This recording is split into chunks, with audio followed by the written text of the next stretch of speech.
Mga balita sa labas ng bansa, Iran positibo na lalakas ang turismo nito sa papasok na taon. Samantala, Ukraine at mga rebeldeng suportado ng Russia nagpalitan ng kani-kanilang mga bihag. Ito ang mga globalita ni Edwin Eusebio. Nagpalitan ng kani-kanilang mga bihag ang militar ng Ukraine at mga rebeldeng suportado naman ng Russia. Ito ang resulta ng napagkasundoang pag-uusap ng magkabilang panig sa linggong ito.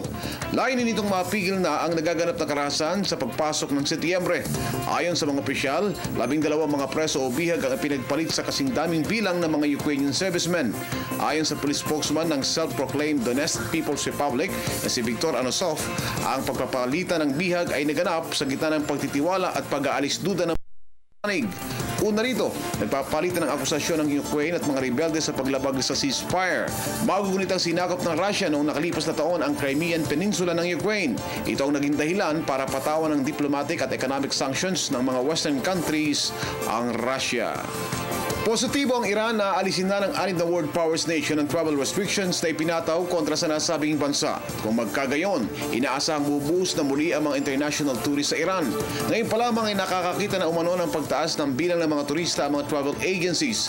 Ipinagmamalaki ng Iran ang ancient architecture nito at makapigil hiningang landscapes na naglalarawan sa Iran bilang unexplored jewels sa gitnang silangan. Subalit dulot ng paghihiwalay sa noong 1979 Islamic Revolution, bumagsak na ang bilang ng mga turista sa Iran.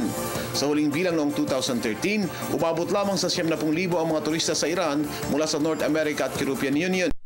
Nais ng Iran na makaakit muli ng may 20,000 mga bisita sa taong 2025 na magdudulot ng 30 bilyong revenue o kita sa nasabing panahon. Ayon sa mga tour operators, ang visa ang pangunahing sagabal para sa maraming bisita, samantalang ang international sanctions sa banking system ng Iran ay nagiging dahilan para gawing cash ang anumang transactions sa mga bangko ng Iran at walang visa ang alinmang mga bank card. Para sa Telebisyon ng Bayan, Edwin Eusebio.